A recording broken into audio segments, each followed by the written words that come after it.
I'll first read and summarize the passage quickly and we'll answer the questions. The most common means of human communication is language, and for good reason.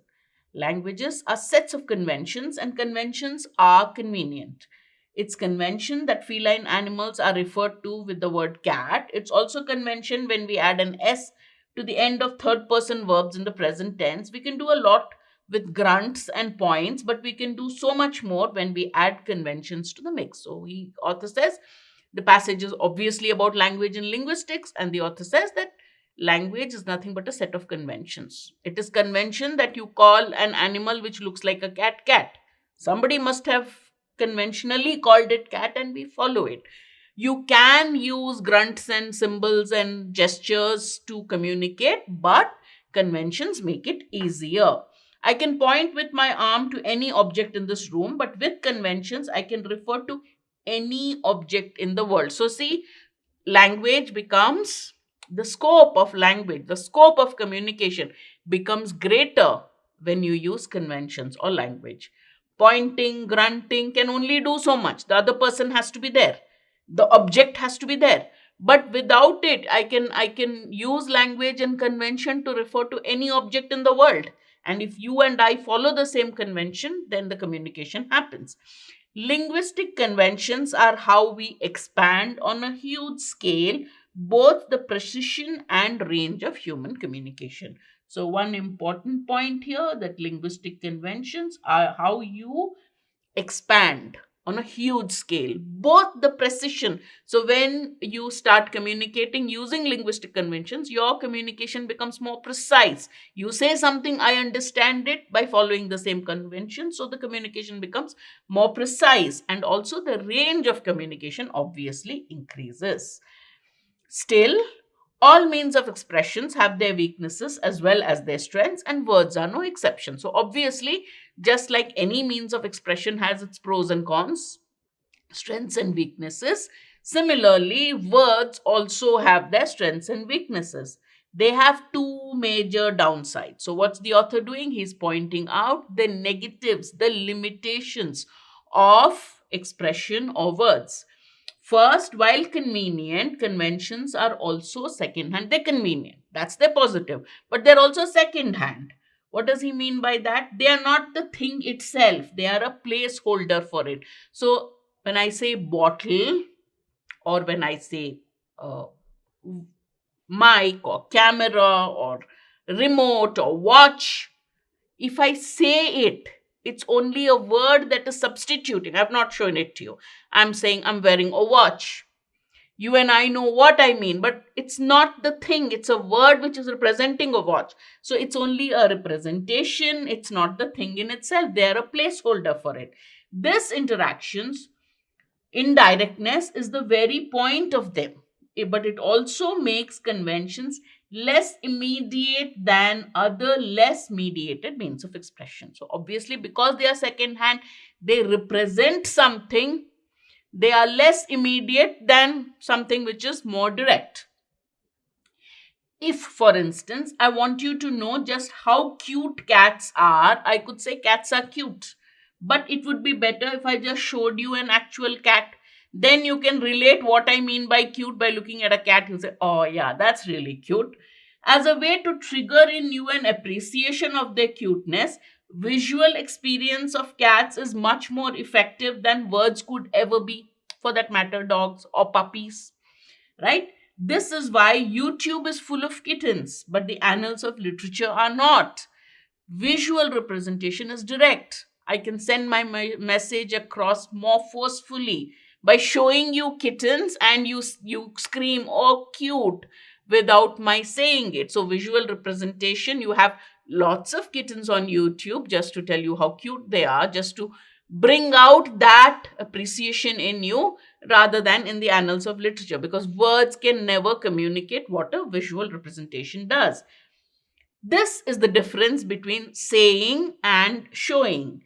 If you want to hurry up, I could tell you we're already late, but if I hold up my watch, I can instead literally show you. This is more direct option and can be more real as a result. So now you've got the negative, that it's a representation by showing the actual thing, by giving a more visual direct representation, it is stronger, right? Second, this brings us to the second downside of the indirect nature of words. They make it trivially easy to lie. The whole point of conventions is to stand for something else, but this necessarily means that the audience has to be on guard. The very fact that there is a convention which is a representation of a thing makes it easy for the person who's using it to lie about it. So, you as an audience, if you're listening to me, you're watching me, you have to be on your guard. On what if she's lying? What should I believe? Why should I believe this? It's just a placeholder. Deception is possible with showing too, but showing carries less uncertainty. I can trick you by showing you something also, but showing carries with it less uncertainty. When you show me something, I can rely on the evidence of my own eyes to assess whether or not if it's true. But if on the other hand you just tell me, there's an additional layer of doubt. There are several other factors I have to consider which might have important unknowns. Is the person really trustworthy? So when you tell me something rather than showing me something, I have to consider a lot of factors. I have to be on guard. Is the person trustworthy? Does he know what he's talking about? What are the pros and cons of for false positive, false negative?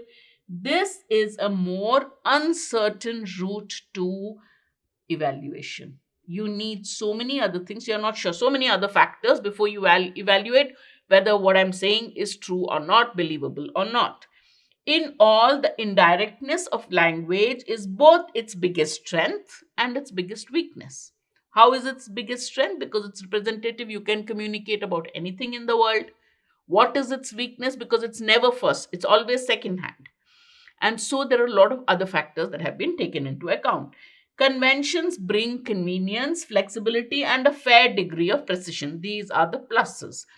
They bring convenience, flexibility, and a fair degree of precision. But they also give a certain distance and demand a certain vigilance.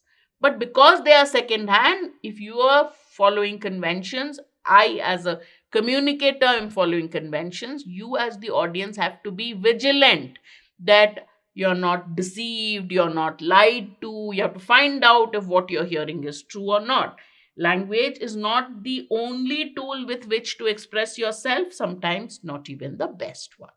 That is why language is not the only tool of expression.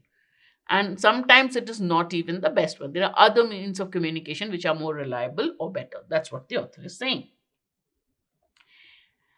That summarizes the passage for us.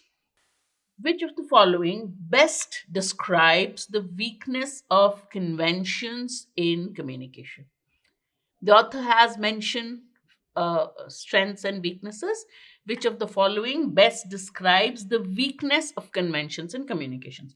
Let's quickly go through the options. Whatever we can eliminate directly, we will do it. If we can't, if we need to cross-check with what is written in the passage, we'll go back to it. They are indirect, true, hence imprecise and limited in scope. He does not, he says they are indirect, which is one of their weaknesses, but precision and scope is its strength. They are not imprecise, they tend to be more precise, and they are wide in scope. So the second part of one is wrong, right? Their vicarious means indirect, second hand, is outweighed by their convenience. Did the author say that they're convenient, they're indirect?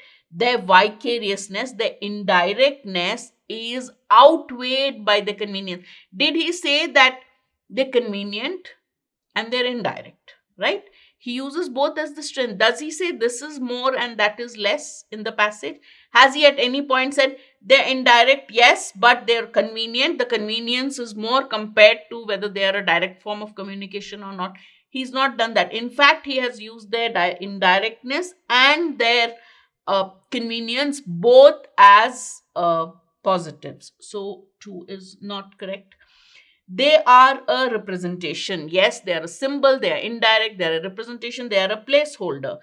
And their credibility is dubious. Dubious means uncertain, right? So the author says, because they are a placeholder, because they're only a representation, As an audience, you have to be on guard. You say, why should I trust that fellow? Should I trust the fellow? So their credibility, can I believe this? That doubt comes into your mind, so their credibility is dubious. Perfect inference. Let's just quickly look at D&D. People are uncertain about how to evaluate them. This is a distortion of what the author said. What did the author said?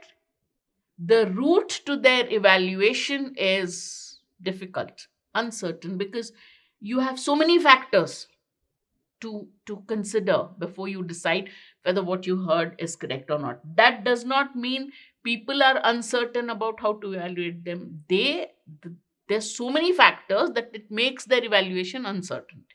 Not that people are uncertain about how to evaluate them. So it just twists the word, that is words given in the passage. They involve several factors for consideration, true, but how is that a weakness? That has not been mentioned in the option. Therefore, the correct answer is C.